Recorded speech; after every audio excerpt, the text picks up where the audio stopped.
Thank you for tuning in to the Brasel Real Estate Broadcast, where each week we will be covering today's real estate news, tips, tricks, and trends in the Kansas City real estate market. Hosted by the Brasel Real Estate Group at RE/MAX Heritage, out of Blue Springs, Missouri. And here's today's host.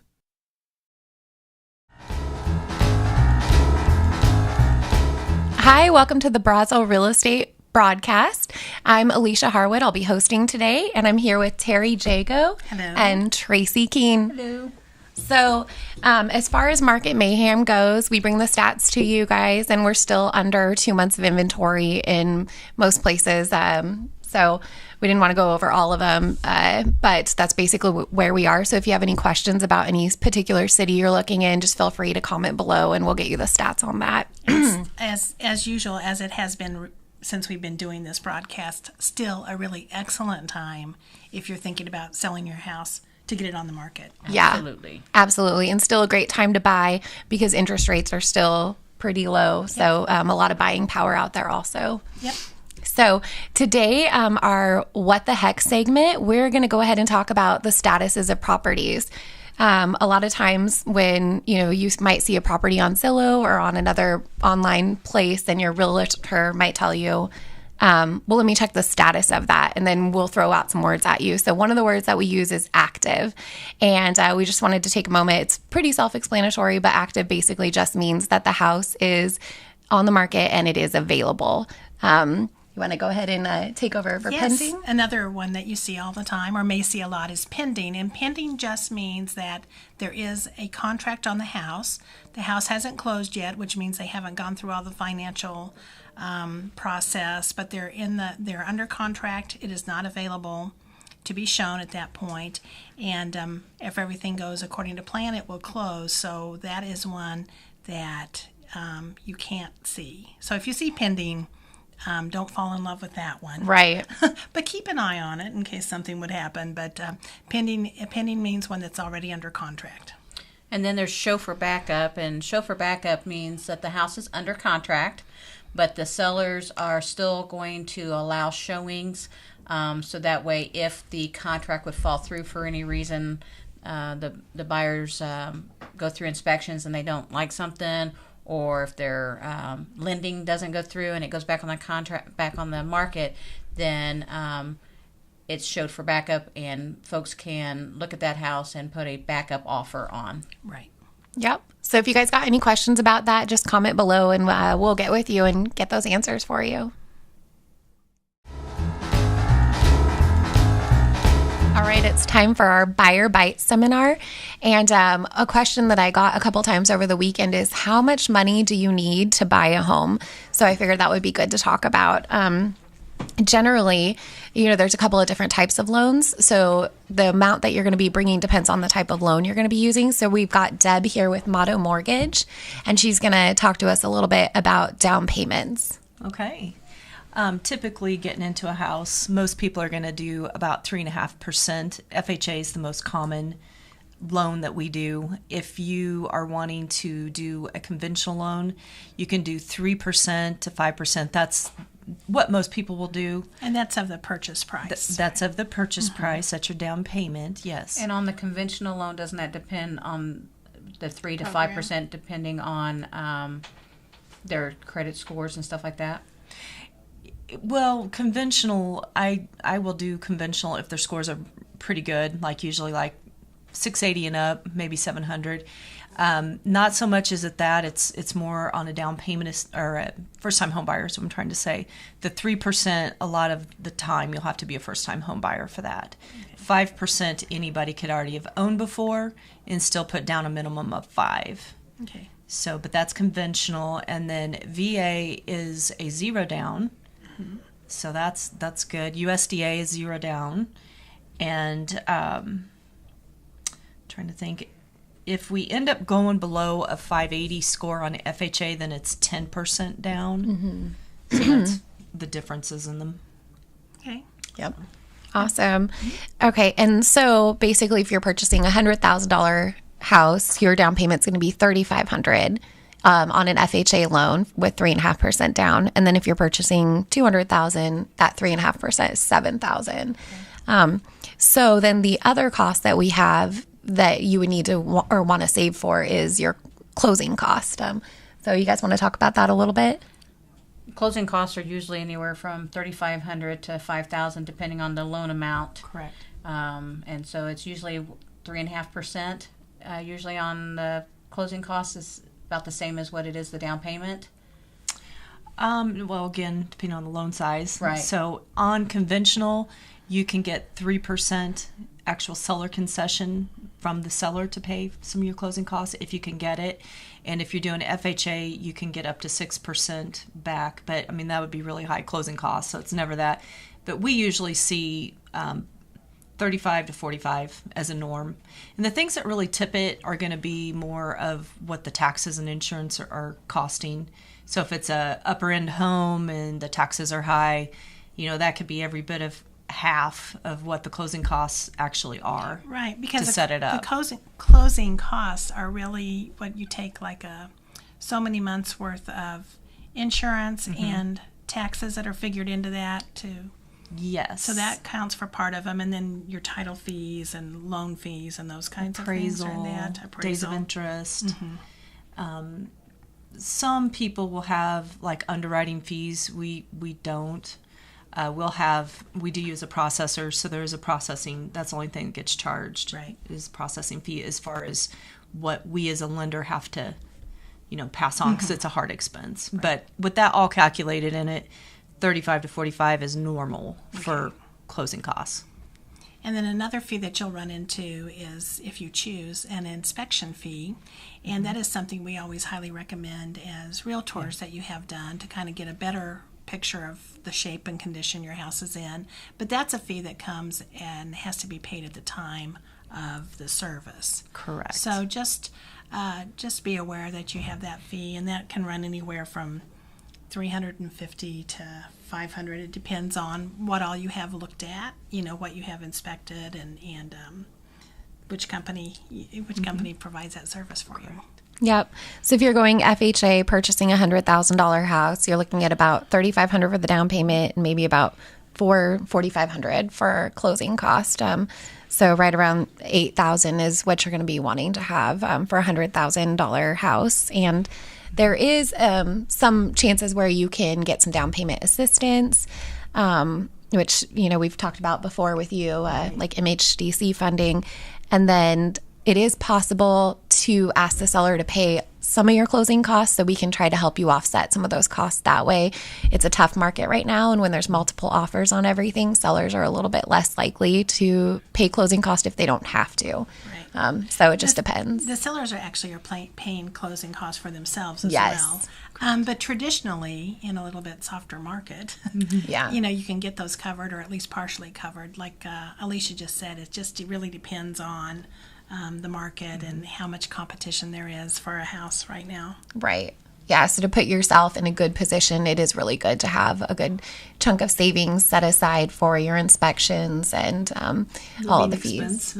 What? Yeah. Moving expense too. Yeah. We can't forget about those. Right. Pizza. Yeah. Moving is not cheap. No. So on the loans, can you get gifts for the FHA for the down payment? Yes, you can. And it can cover the down payment and the closing costs in full if you can get that. Who can you get a gift from? Who can I get that gift from? Right. Yeah, I know, right? Sign me up. Yes, you can get it from a family member. So that meaning mom, father, aunt, uncle, sister, brother, but not a cousin. So kind of as you start getting further down in the family, the cousins don't count. Sometimes you can get it from a fiance if they're already living with the buyer and they have joint accounts shared together. Then you can see that they're vested and they've already got their addresses are the same from where they're moving from.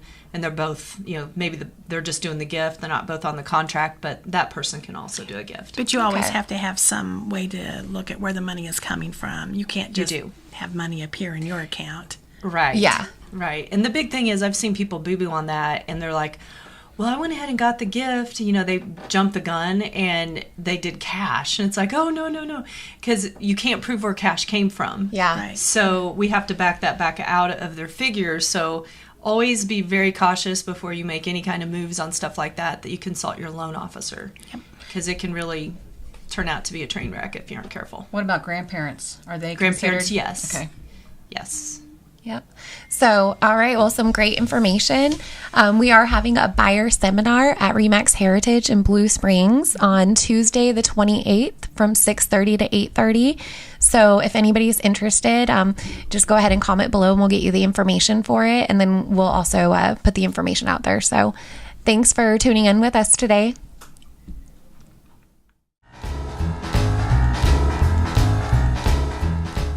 All right, it's time for our seller sound off. So we figured we would talk about what is going on outside right now, and everybody seems to be getting water in their basements at this time. So we just wanted to think about some ways that we can stop that water from coming in. I know I was out showing yesterday, and the basement walls of this house we were looking at were really great. However, water's just kind of pouring in through a closed window. Yeah.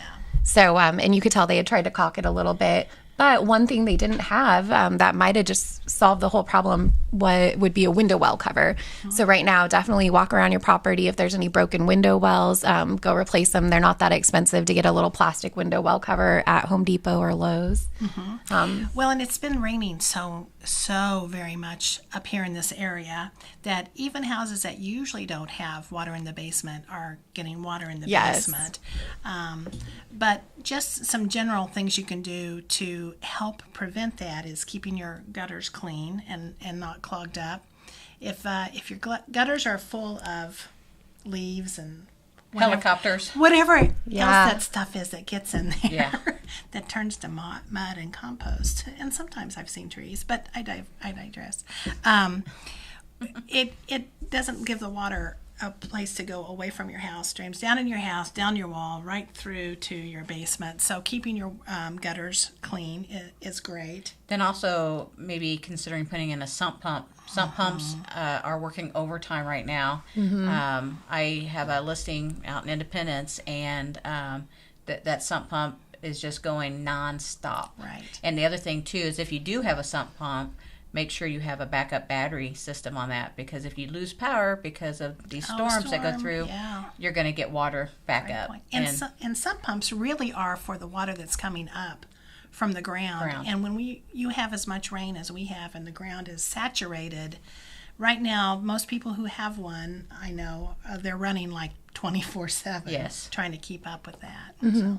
And one thing to keep in mind is sometimes they seal the sump pump covers. So if you do have water in your basement, the sump pump's not going to allow the water to go down unless you break that seal. So if you have to do that, that might be something to consider. Right, right. Yeah. Another thing is if you have a lot of water standing outside of your home and it's just becoming a continuous problem where it's causing problems with the basement, you might look into some drain tile. They refer to it as French draining. So that's something that you can look into. And then if you have any cracks in your foundation, this would be the time to be getting a foundation company out to look at it. It might be just something simple as having to epoxy those cracks, or it could be that, because if that water keeps pressuring on those walls, they're going to start degrading your foundation. And then you're going to have a lot more work done. Yeah. The other thing that's a real simple thing to do that should just be part of your routine maintenance as a homeowner is make sure your grade is correct. The grade refers to the level of dirt along the foundation, the edge of your house, and I believe it's for every foot out, it needs to drop an inch out. So you have like 6 feet out, you should have a 6-inch difference from where it is at the foundation level on out into there. And that just helps direct water away from it. And the French tiles are really good if you're in a property where the backyard slopes right down toward your house or something like that. Your neighbor's landscaping is such that it drains into yours. And so those are just great tips for preventing, hopefully, foundation problems and water in the basement. Yeah. Yep. And if you do have a listing that has water in the basement, you also might consider, putting on pause for a couple of days to address that, because it does scare buyers when they're walking in, even if it hasn't been there before. I showed 7 houses yesterday. Yeah. 3 out of 7 had water in the basement. Yes. It's a rough rough year for water. Right It now. is, yes. Yep. So that's it for Seller Sound Off. If you guys have any questions, just let us know.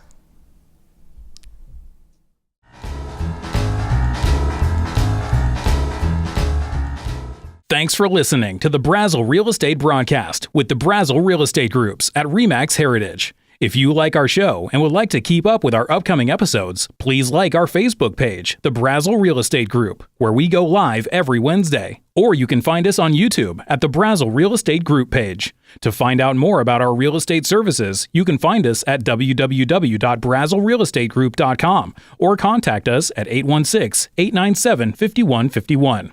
Thanks again for tuning in, and have a great day. Our friends at Homestead Inspection Company have been serving the Kansas City metro area for over 27 years. Homestead's inspectors can help you take control of a real estate transaction by helping you identify potential problems, survey the property overall condition, consider possible repairs and upgrades, help discover environmental hazards, take measure of your investment decision, and experience confidence and peace of mind during negotiations. Homestead covers inspections for seller pre-inspections, buyer home inspections, multifamily, and commercial property inspections. Contact Homestead today at www.homestead-inspection.com or 816-833-1090 for all your inspection needs. If you're in the market to find a home, refinance your existing home, or thinking about a reverse mortgage, contact Deb Brasel at Motto Mortgage Heritage. Deb's an award-winning mortgage broker who's been in the mortgage business for almost 20 years. Contact Deb today to get pre-approved at 816-678-9283. Deb Brasel is a licensed mortgage broker, NMLS number 299821. Motto Mortgage Heritage Office can be located at 1900 Northwest South Outer Road, Suite 209, Blue Springs, Missouri, 64015. Office NMLS number 1720438. Each office is independently owned, operated, and licensed.